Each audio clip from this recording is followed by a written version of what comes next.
Les affaires publiques n'ont plus de secret pour lui. Les vrais enjeux, les vraies questions. Alexandre Dubé, Martineau. Toi là, ça va faire. J'ai déjà essayé d'expliquer ça. À un moment donné, pouvez-vous régler ça? La rencontre de Richard Martineau.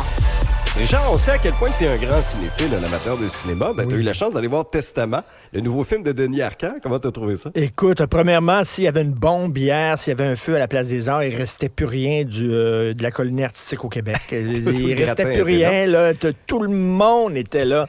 Politique, artistique. Écoute, mes attentes étaient effectivement très élevées.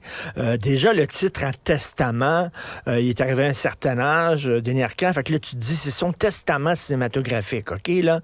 Il n'y a rien à perdre, il n'y a rien à prouver. Voici ce qu'il va dire. Il va cracher le morceau, il va régler ses comptes, et là, ça va être quelque chose. Et là, j'ai eu peur à un moment donné qu'il ménage la chèvre et le chou. On disait que c'était une critique des woke, mais j'ai dit, il va critiquer d'un bord, mais il va critiquer de l'autre. Il va essayer de faire comme les Québécois, comme essayer de tempérer, souffler des deux bords là-bas. Non.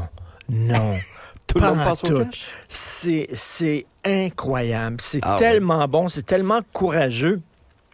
Il y a 2 personnes au Québec qui peuvent se permettre de dire tout ce qu'elles pensent. C'est bizarre, là. C'est-à-dire, je parle pas des chroniqueurs et tout ça, là. Je parle à la télévision, au cinéma. Tu sais que quand tu fais un film, quand tu fais une série télé, tu as plein de critères, tu as plein de cases que tu dois cocher, tu dois faire relire tes scénarios par des experts, etc.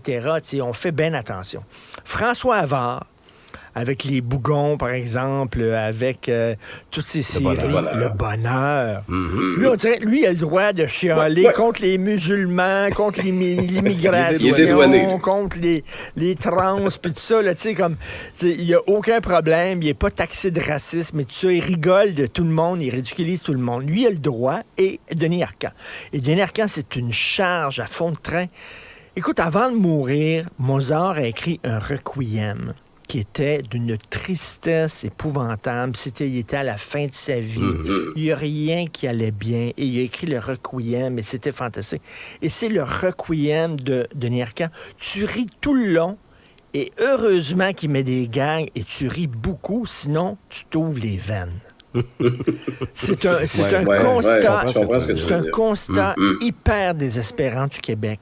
Hyper désespérant, en disant, il n'y a rien à faire avec ce peuple-là.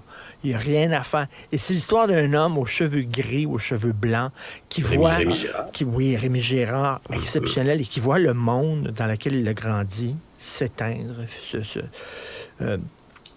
mourir, vraiment mourir, et qui ne comprend plus rien, qui voit sa voisine qui se fait appeler Yel, qui voit les jeunes qui n'ont plus aucune mémoire, aucun respect du passé, qui voit dans les bibliothèques les livres remplacés par des jeux vidéo. C'est extraordinaire. Faut vraiment voir ça. Écoute, c'est le 5 octobre, tu iras le voir, puis on s'en reparlera. Oui, parfait, c'est sur ma liste dès que je ne teste plus positif à la COVID. C'est pour ça que je n'étais pas d'ailleurs hier, courage par souci d'altruisme pour vous tous. Merci, salut. Merci à vous d'avoir été à l'écoute de l'épisode d'aujourd'hui. On se retrouve très bientôt. Faites attention à vous. Et je vais faire attention à vous aussi.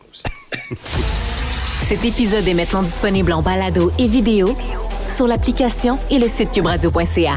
La plateforme audio québécoise où les contenus francophones sont fièrement en vedette. Bye tout le monde, merci beaucoup.